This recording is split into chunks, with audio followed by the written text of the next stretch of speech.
Windows typing tip to make typing better and faster than ever. When we type on the Windows, then we need big alphabet and small alphabet. But for that, need to type cap on and off. That's make process slower. When you're typing any word, then you don't need to turn on caps lock. It's off. Then window will type small cap. When you enter, then hold shift button and type any word.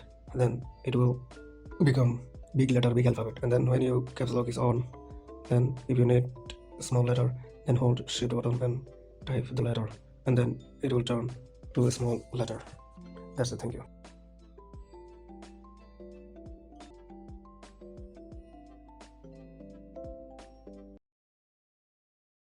Hold the Windows button and just click A, and it will open up the Windows notification bar, and then hit again to close it. Thank you.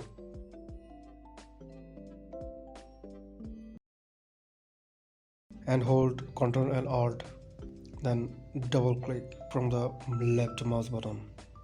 That's it. Thank you.